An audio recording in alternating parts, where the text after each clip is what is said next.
Здесь, в Биробиджане, было огромное количество, росло по берегам реки смородины, белой, красной, черной. Тут было все.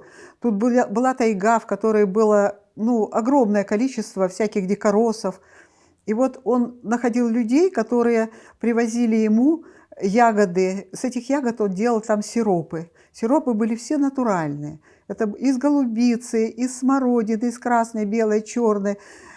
Все ягоды, которые фруктов же здесь не было. Здесь были только в основном ягоды.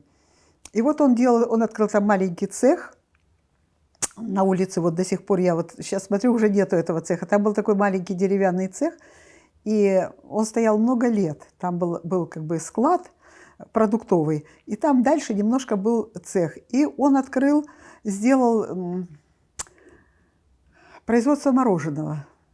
Значит, мороженого, такого, как делал он, на натуральных вот этих всех сливках. Ему привозили, я помню, в бетонах сливки из деревень здесь. Вот с Волгейма там, со всех деревень, которые находились. Ему привозили натуральные сливки, ему привозили лед, значит, чтобы сохранить это мороженое, тогда же не было вот этих огромных морозильных камер. Значит, ему привозили, я не знаю, где они брали летом эти глыбы льда, и опилки крупные такие, и соль, такую крупную морскую соль. И вот в этих огромных ваннах стоял этот лед, а потом на улице, значит, были еще такие тележки, и были такие гильзы для мороженого. И вот это все было в этом льду. И вот это продавалось все. Этот вкус я вот помню до сих пор. И все, кто приезжают в Биробиджан, которые уехали в Германию, в Израиль, они всегда говорят: где твой папа? Как бы попробовать того мороженого? Вот то мороженое, которое сейчас продается, это даже сравнение ни в какое не идет с тем, что было в этом кафе. Конечно, мы приходили очень часто сюда, и детей, мы жили недалеко здесь, и это мороженое делалось, крутились, гильзы назывались, такие большие, такие из жести сделанные, как бы круглые такие банки, и в них крутилось это мороженое.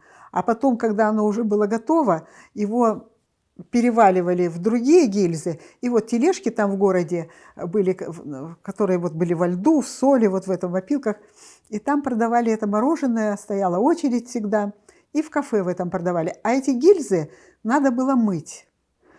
Там оставался вот такой небольшой слой мороженого, в котором надо было... И отец мне всегда говорил: собирай своих всех, это значит нашу всю малышню, идите чистить гильзы. И мы приходили туда, в ресторан, и нам давали вот такие ложки с такой длинной ручкой. Ложка, вот была такая длинная ручка, чтобы мы могли туда вниз залезть. И мы туда чистили, чтобы, не выбрасывать. Им было жалко выбрасывать это мороженое.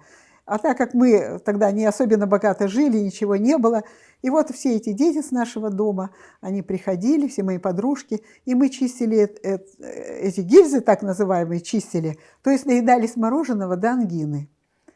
Потом после этого эти гильзы мыли.